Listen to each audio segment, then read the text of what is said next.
Hi friends, welcome back to my YouTube channel. കുറച്ച് നാളുകളായി ഞാൻ വീഡിയോസ് ഒന്നും അപ്ലോഡ് ചെയ്യാറില്ല. കുറച്ച് ആരോഗ്യ പ്രശ്നങ്ങൾ കാരണം കൊണ്ടാണ് കേട്ടോ. ഇനി മുതൽ വീഡിയോസ് സ്ഥിരമായി ഇടാൻ ശ്രമിക്കാം. അപ്പോൾ നമ്മുടെ ഇന്നത്തെ റെസിപ്പി എന്ന് പറയുന്നത് വെള്ളരിക്ക ഇട്ട് വെച്ച മോരുകറിയാണ്. അപ്പോൾ നമുക്ക് വീഡിയോയിലേക്ക് പോകാം. അപ്പോൾ ഞാനിവിടെ എടുത്തേക്കുന്നത് ഒരു ചെറിയ തേങ്ങയുടെ അരമുറി, 3 ചെറിയ ഉള്ളി, കാന്താരിമുളക് 6 എണ്ണം, നിങ്ങളുടെ ആവശ്യാനുസരണം കറിവേപ്പിലയും മഞ്ഞൾപ്പൊടിയും വെള്ളവും ചേർത്ത് അരച്ചെടുക്കുക.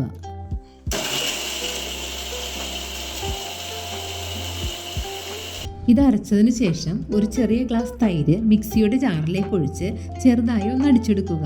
ഫ്രണ്ട്സ്, തൈര് ഇങ്ങനെ അടിച്ചെടുക്കുന്നത് തൈരിൻ്റെ കട്ടകൾ ഉടഞ്ഞു പോകാൻ വേണ്ടിയാണ്. ഇനി കഴുകി വാരി വെച്ചിരിക്കുന്ന വെള്ളരിക്ക ചട്ടിയിലിടുക.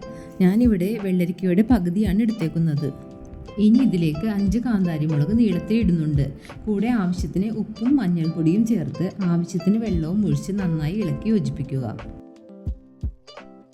ശേഷം ഇതൊന്ന് വേവിക്കാൻ വെക്കുക. വെള്ളരി വെന്തതിന് ശേഷം നമുക്ക് അരപ്പ് ചേർത്ത് കൊടുക്കാം.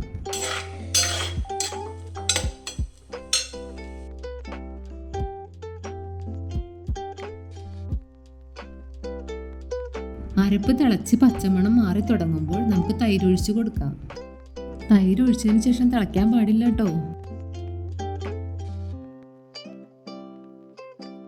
ഇനി നമുക്കിത് ഓഫ് ചെയ്ത് വെക്കാം. ഇനി നമുക്ക് അതിലിടാനുള്ള വറവ് തയ്യാറാക്കാം.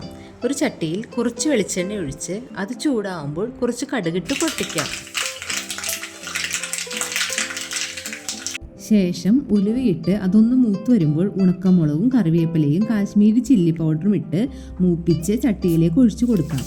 അതൊഴിച്ചതിന് ശേഷം മൂടി ഒന്ന് അടച്ചു വെക്കണം. ഫ്രണ്ട്സ്, അപ്പോൾ നമ്മുടെ സ്വാദിഷ്ടമായ വെള്ളരിക്ക മോരുകറി ഇവിടെ റെഡി. എല്ലാവരും ട്രൈ ചെയ്ത് നോക്കിയിട്ട് ഫീഡ്ബാക്ക് അറിയിക്കണേ. അപ്പോൾ പുതിയൊരു വീഡിയോയിൽ കാണുന്നത് വരെ ബൈ ഫ്രണ്ട്സ്.